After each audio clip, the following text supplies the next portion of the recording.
प्रकट करना चाहती हूँ। सविता कंवर सिंह साहिब की ऋणी नहीं, जीवन दायिनी है। सच्चाई को प्रकट करना सविता का जीवन है। सविता ने जन्म से लेकर आज तक किसी का कुछ नहीं खाया, जितना बन सका है मदद की है। सविता अपने गुरु कंवर सिंह महाराज की गुलाम या नौकर नहीं है। गुरु से ज्ञान सुना था, इसलिए एहसानमंद रही हूँ। मगर नाजायज बातें गुरु की भी नहीं सहन होती। 20 साल से गुरु की मदद की है, सेवा तो दूसरी चीज है। सत्संग में भी कहा है, जाको दर्शन इत है, वाको दर्शन इत ही है। वाको दर्शन उत, तो उत आत कहीं कुछ नहीं है, सब कुछ यही धरा पर है, जीते जी है। इंसानी चोले में हिसाब किताब निपटाना है, तो स्पष्ट किया जा रहा है कि मैं नाम से पहले अपने जीवन से संतुष्ट थी। मुझे कोई किसी भी प्रकार की कमी नहीं थी, मगर मैं अबोध अवस्था में थी। मैं जैसी कल थी वैसी ही आज भी हूँ। सत्संग में जाने से मुझे ज्ञान हुआ कि मैं तो ऐसी ही हूँ जैसा सत्संग में सिखाया जा रहा है। तो कंवर सिंह जी की संगत जानती है, कंवर सिंह जी ने कभी कोई खास तवज्जो मुझे समझाने में नहीं की, हमेशा संगत से अलग ही रखा है। मेरा रूप पिछले जन्मों में भी अजर अमर अविनाशी का ही रहा है। दोबारा देह धरने की वजह से अबोध अवस्था थी, जो समय पाकर जागृत हो गई। कंवर सिंह इसी तलाश में थे। उन्होंने पहचान लिया। इनको ध्यान की अवस्था में देखकर मेरे पिछले संस्कार जाग उठे। मैं नींद में थी, जब से नाम लिया था नींद से जाग गई। मुझ में चेतना आ गई। मैंने गुरु से प्यार नहीं किया। मुझ में वासना नहीं थी, मैं वासना रहित थी। कोई मुझे गलत कहे तो उन्हीं में वासना होगी। मेरे साथ किसी ने गलत चाहा तो भी कभी या भूल उन्हीं की है। मैं नाम प्रकट नहीं करना चाहती। मुझे फंसाने की कोशिश की गई थी, फंसाने वाले खुद ही भाग गए। मैं तो सतरूप में थी। मैं किसी से कोई पहल करती या करूं तो मेरी कमी होती, नहीं तो टक्कर मारने वालों की कमी होती है। औरत रूप में हूं, क्या पता दुनिया ने क्या क्या चाल चली है, मगर मैंने किसी को दिल से नहीं चाहा। सतगुरु ने भी जबरदस्ती करके मेरा दिल लिया है। मुझ में काम वेग नहीं था। बचपन में खेल में कोई भूल हुई हो तो माफी चाहूंगी। मैंने युवावस्था में किसी को नहीं चाहा। बस मैं ऐसे रूप में रही हूं तो मालिक स्वयं मेरे पास आए। मैं प्यार वार नहीं जानती थी। मेरे पिछले संस्कारों की वजह से गुरु शक्ति मेरे पास हाजिर हो गई। मैं नादान भी नहीं कह सकती, क्योंकि उस वक्त तक मैं दो बच्चों की माँ भी बन चुकी थी। मगर मुझे मेरे पिछले जन्म का कोई एहसास नहीं था। मैं पहले भी कलमबद्ध कर चुकी हूँ। शादी से पहले मेरी सौपन में किसी बाबा से मुलाकात होती थी। उन दिनों में बाबा मुझसे हार गए थे, मुझे काबू नहीं कर पाए थे। सो मैं इन बातों को भी भूल चुकी थी। नाम के बाद मुझे इनकी सेवा का कर्म, नाम के बाद मुझे सब कुछ याद हो उठा। बाद में जल्दी जल्दी सत्संग में जाने लगी। शुरू के दिन थे, मुझे कोई नहीं जानता था। मैं महाराज जी की तरफ महाराज जी की तरह देखती। दिन थे, मुझे कोई नहीं जानता था। मैं महाराज जी की तरह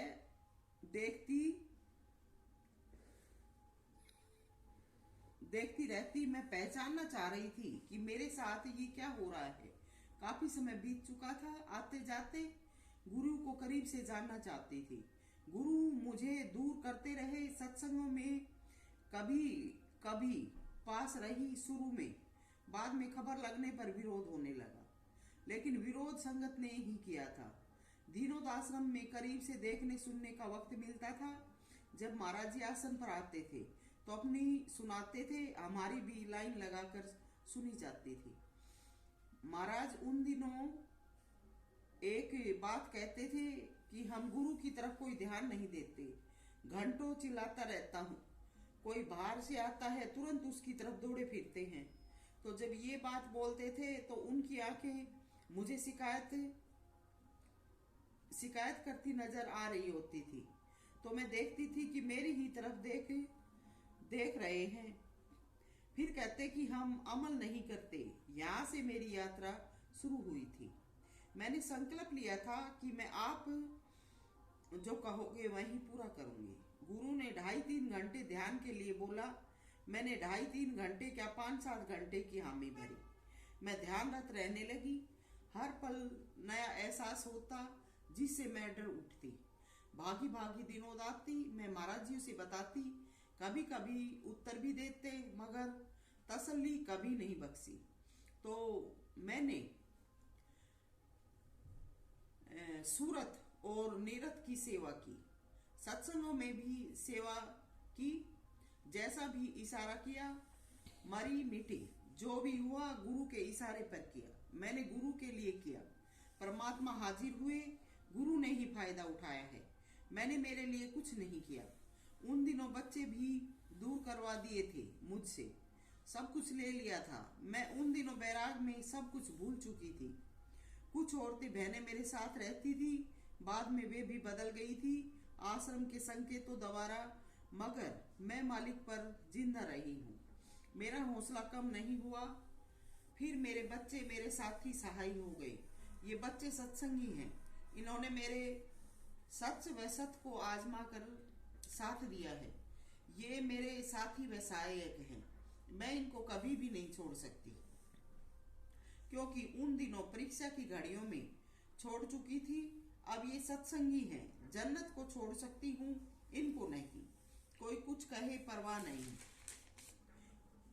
इनका सेवा का कर्म सबसे ऊपर है, इसलिए इनकी बात मानना भी मेरा फर्ज है। जो इनकी वजह से शिकायत करेगा रो लेगा, मुझे कोई फर्क नहीं पड़ता।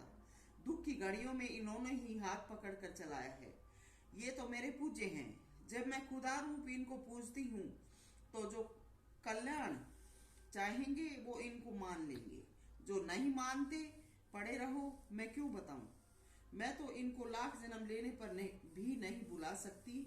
मेरा दोबारा जन्म नहीं होना। मालिक लाएंगे भी तो इन्हीं को खोजूंगी कि कहाँ है मन और सुमत। चाहे गुरु रूठे पर ये ना। ये हूँ मैं सविता राधा स्वामी। ये बच्चे मेरे सब कुछ छोड़ने के बाद अपने अच्छे कर्म से मेरे बने हैं। ये सत्संगी सत्संग से कैसे दूर होंगे। तो मैंने गुरु की सेवा की, इनका दुख बटवाया। मैं गुरु की दासी या नौकर नहीं हूँ, मैं गुरु की हितैषी हूँ। इसलिए गुरु कंवर साहेब की संगत को चेत कराया जा रहा है कि मुझे संगत की रखेल या नौकर मत समझना। मैंने गुरु को सुख चैन दिया है, मगर खुद ने दुख उठाए हैं। गुरु हाजिर है धरा पर। झूठ मैं अगर कहती हूँ तो बोल देंगे। यूं गुरु के साथ रहने घूमने से कोई सत्संगी नहीं बनता।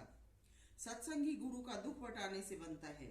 गद्दी के आगे खड़े होने से सेवक नहीं बनते। अगर ऐसे बनते हो तो बड़े महाराजियों के वक्त से पहलवान भाई था और इन कंवर सिंह महाराजियों के साथ भी वो काफी समय तक रहा था। आज वो कहाँ है। सेवक आत्मिक रूप से सेवा से बनते हैं और सेवक क्या सत्संगी बनते हैं। सविता की तरह बन के दिखाओ। सविता खुदा की मौज में जीती है। गुरु की बात को भी टालना पड़ जाता है, क्योंकि हिसाब किताब पिछले वक्तों की वजह से गड़बड़ाया हुआ है। इसलिए वक्त को देखते हुए चलना पड़ता है। गुरु सब कुछ जानते हैं, लेकिन यह स्पष्ट करना पड़ेगा। महाभारत में गुरु किन के साथ थे, कौरव कौन थे, द्रोणाचार्य किन के साथ थे, ये सब मैं अपनी जुबान से क्यों कहूँ। सब कुछ विदित है। यह हालात इस युग में भी ऐसे ही रहे हैं। एक जगह गुरु कंवर साहिब बार बार एकलव्य व द्रोण के प्रसंग को दोहराते हैं, तो वो प्राचीन युग की बातें थी। वो युग नहीं है, वो सतयुग कहा है। उस युग में भी सत कहीं नजर नहीं आ रहा। एकलव्य की विद्या शस्त्र विद्या थी, वो उन्होंने सीख ली थी गुरु का ध्यान करने से। मगर द्रोण क्या गुरु था? उसने शिष्य को ठग लिया था। अंगूठा क्यों मांगा? ताकि वो शस्त्र न चला सके। तो क्या द्रोण की कथा सुनाते हैं, वो भी ठग था। मगर एकलव्य पिछले जन्म का भक्त था, गुरु ने धोखा किया था। फिर भी उसने गुरु के मांगने पर सब कुछ दे दिया था। और यही मैंने भी किया था। मैंने भी अपना पैर दे दिया था गुरु को। उस संगत ने पैर तोड़ा, मैंने किसी की शिकायत नहीं की थी। मेरा जीवन बिगाड़ा, मैंने किसी की शिकायत नहीं की थी। मैंने भी एकलव्य की तरह से अपना जीवन सब कुछ दे दिया था। तो आज का युग परमात्मा का निज रूप है। इसमें हमें करनी करके अपनी रूह को परमात्मा में लौटाना है। किसी से कोई युद्ध व कला नहीं दिखानी। और सतरूप एक ही है तो शिष्य या गुरुमुख भी एक ही होता है। यहाँ यानी इस युग में सत्संगी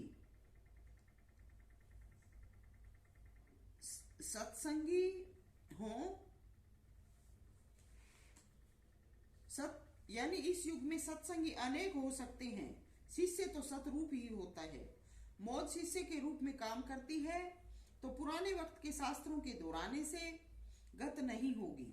सेवा व मालिक के भजन सुमरण से काम चलेगा। तो मुझ पर दादागिरी करने से पहले चेते, मालिक का भजन सुमरण करें और गुरु की सेवा करें। और शिष्य भी जब सतरूप में हाजिर हो गया है तो गुरु की बुजुर्ग होने की वजह से सेवा करें और शिष्य को मौज रूप में माने, तभी कल्याण होगा। राधा स्वामी।